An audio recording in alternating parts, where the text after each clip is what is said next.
As you can see, we have the William Albery display. Now that's been a display since 1968. We have one of the best collections in the country, but its interest levels have declined as people have moved away so much from horses. So what we're tending to do is display part of that in the new barn display that we're looking at doing in 2022, but rejig it all. And so what our intention is that this will all open up as it used to be before the museum took over in the 1960s. So it opens back up to what it used to be when it was a private house. The structural posts have to remain, which is slightly odd, but basically these sort of posts here and these here, there's 4 of them in that situ that will remain, but you'll now see them. And our intention is that what you'll actually have is an open walk-through space between the garden door and here, and we will then display the medieval story of Horsham District. So our intention is that as you walk into the space, you look through it rather than actually be blocked off by a brick wall and by a window, and you look over the display, but it opens up the sense of space, and it also goes back to what it used to be when it was originally a private home. So it reinstates a home type effect. The blacksmithing, or rather the Wealden Iron Industry works, they will stay there, but we had them behind glass because we had smaller items on display. But those smaller items, which are post-medieval, will be going on display in the other part of the gallery.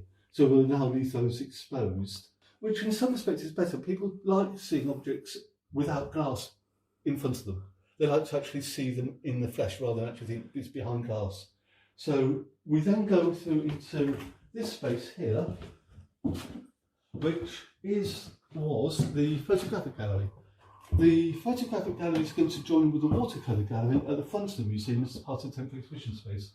Upstairs we have currently the town model, which was paid for and designed by the Royal Sun Alliance when they did a major redevelopment of the town in the 1980s. We were given that about 15 years ago. We're going to bring that town model downstairs so people can see it easier than having to go upstairs. And then we'll use the space to project images of the town's history over the last 200 years. And then in this space here, all of this is going. All this is going to be taken away. All the framing, the brick walls have to stay because we're a medieval listed building. It's grade 2 start. We can't knock walls down. But all the sort of wood panelling and things like this, which is just inserted, is all going to go. It always struck me as rather strange that in the middle of a domestic setting you actually have a forge. So the forge will go.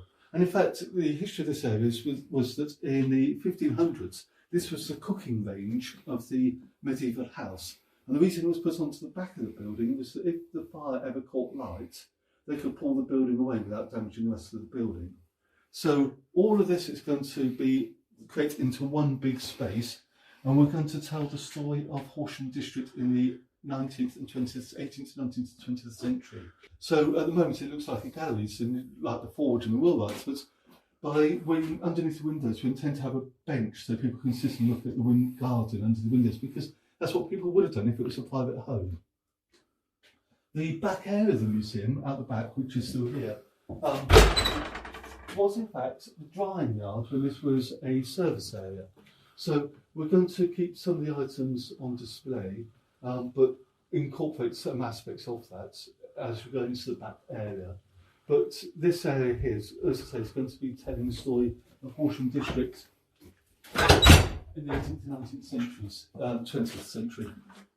So that's the story. So you get a very clear idea. You get an introduction into the district, then you do medieval Horsham, Tudor,